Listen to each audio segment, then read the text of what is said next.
Morning all. I'd like to show you the excellent chess metrics site, and this is done by a chess statistician called Jeff Sonas. So he's been working a lot on collecting chess statistics, Jeff Sonas, and you can use the site by going to chessmetrics.com and clicking on the summary tab.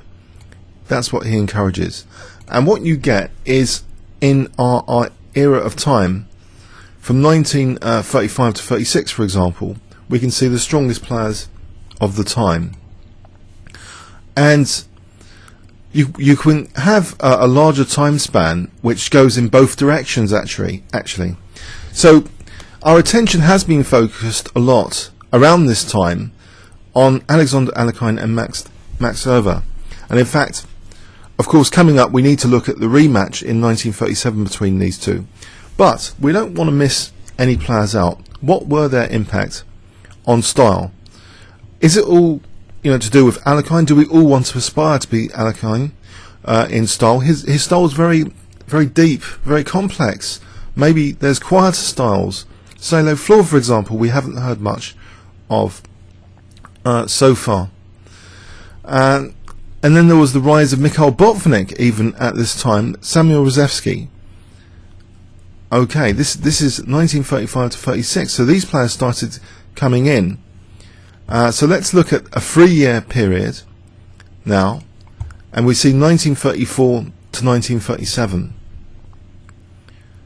And Mir Sultan Khan, our visitor, who was there for a few years, and it's good that we mentioned him, but there are other characters here to check out.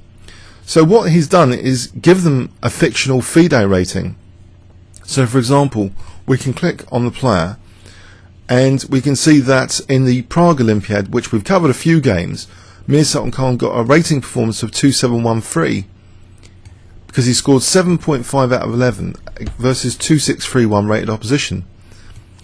This may be statistical evidence to ask FIDE to give Mir Sultan Khan an honorary title in retrospect, if this data can really it substantiates this feeling that he was one of the strongest players in the world at that time. But let's go back. So we haven't covered, for example, Andor Liffenfall. Okay, we've looked at Bogo a few games. Kashdan we haven't looked at. But Salo Floor, Capablanca we've looked at a little bit. Reshevsky, a child prodigy, who was one of the strongest players in the world. Manuel Lasker we've had a look at, not so much Ruben Fine. So at the moment, I want to address some gaps in players that we haven't looked at, and this could be a useful navigator for seeing at least the strongest players of the time. And if we want to adopt styles, we can pick and choose sometimes. Maybe a lot of us do like the quiet player, for example, of Floor or someone else, or Capablanca, the crystal clear-cut style of Capablanca, strategic. Let's go for a 5-year stretch. So between 1933 and 1938, some of the same players. A 10-year stretch, just to see what's coming ahead or below, 1930 to 1940. And we have Nimzovich here, which we've talked about a lot. So he wasn't just one of the leading hypermodernists. He was actually, he proved his theories by being one of the strongest players of the time as well. Akiba Rubinstein. Now, as far as endgames, maybe we should look at quite a few endgame examples, because he's often talked about as one of the strongest endgame players ever to have lived, and I think we could do with checking out some endgame examples there. Paul Keres, the crown prince of chess, we need to have a look at his games as well. I have touched on some of his games in the radio shows, but they're not officially yet part of the Evolution of Style series. Maybe some videos can be inserted, but we also need to look at the games from that stylistic perspective, not just from a concrete and analytical perspective. So it might be interesting to revisit certain game examples from a stylistic perspective. 20 years span, 1925 to 45, and we get an interesting picture. But we get this picture that Alexander Alekhine is one of the constants. He really dominated, like I guess Kasparov did in the 80s, 90s, or up to Kasparov's retirement. But we see Alekhine, you know, if we look at 1 year, 3 year, 5 year, he's a major constant. 10 year, 20 year, as one of the strongest players of that era, 1925 to 45. Okay. And Botvinnik was scheduled to come up against Alexander Alekhine, but that World Championship encounter never occurred. Alexander Alekhine was found dead in an apartment room. Well, we'll get to that later, that part of the story. So he was the world champion which died with the throne. But okay, a 30-year period. We see this. So Max Erber up there, Miguel Najdorf, Bogo Kashtan.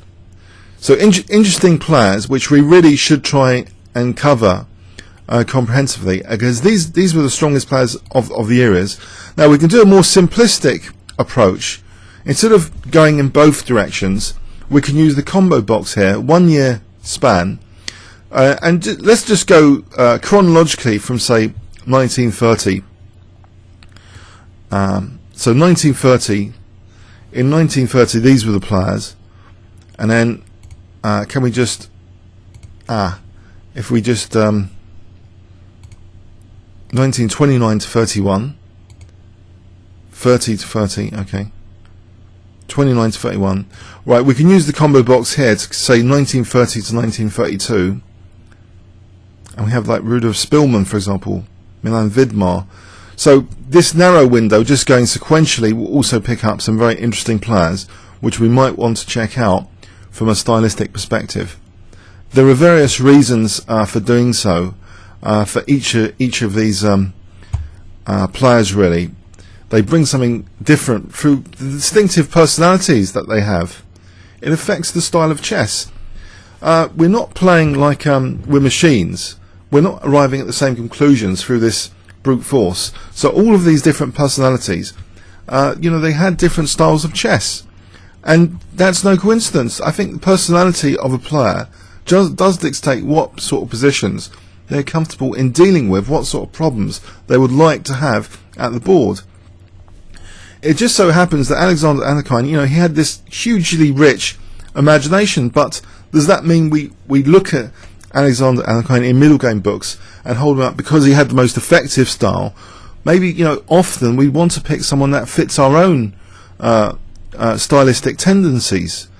Or we might, for example, like to win in endgames, maybe Akiba Rubinstein, because we'd like to, like the simplification of endgames, the clarity, or we'd like the clarity of Capablanca.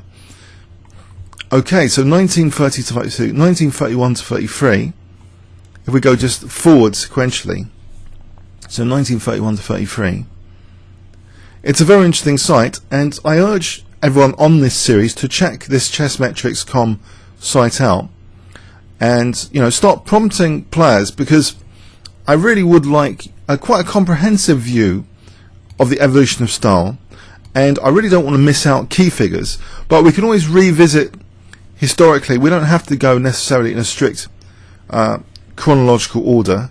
We can do insertions. If I miss out, say, between 20 and 21, I could do 20.1 as I've done before on the evolution of style series. As long as the playlist puts the videos together, I think it shouldn't be a problem. So 1932 to 34. Okay, this guy Esteban Canal is interesting. Liffenfall. Okay, 1933 to 35.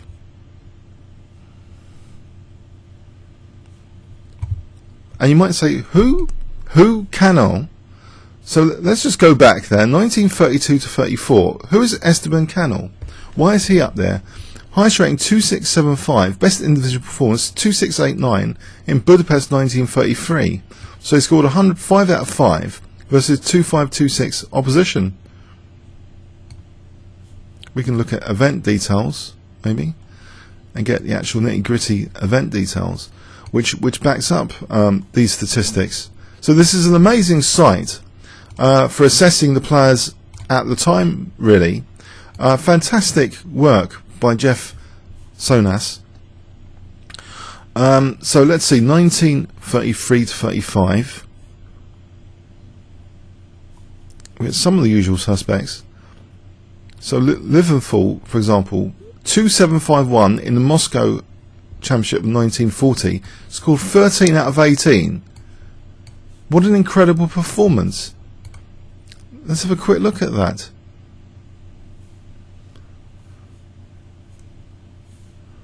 So, okay, Moscow Championship. He okay, he did very well in. So let's go back. 1935 to 37. And 1937 to 39. Okay, we might. This is the first reference to this site. We might be making future references just to see where we are, what players to look at in particular, which might be of interest. But also, I'm interested at the moment in looking at Tartakower. Not even they might not be here. You know, he was a very interesting character in the game, which he might not have influenced our stars, but we carry a lot of Tartakower quotes with us even today. And apparently he was a great pleasure to many of the players to play in the same tournaments. And I think, you know, there are interesting personalities outside of this view of players at the time for how they enriched the playing of chess, and even so today, you know. So there's impact of humour, culture through chess, which the personalities of these players that persisted and influenced our game in some ways. It might not be raw playing strength, but I think Tartakower was up there though in the top 10 in the world at some point. I just won't be able to find it here. If we went through chronologically, I think we'd see Tartakower at some point. It is possible to find Tartakower or any other player with the excellent find the player. So we just do find the player, go to TA, and then find Tartakower, and we find out their peak years. So if we're interested in Tartakower, we go to him, and it says here he was world rank 3 in effect on 1921 rating list. So not only did we get a fantastic set of quotes nowadays that persist, but he was also one of the world top 10 players.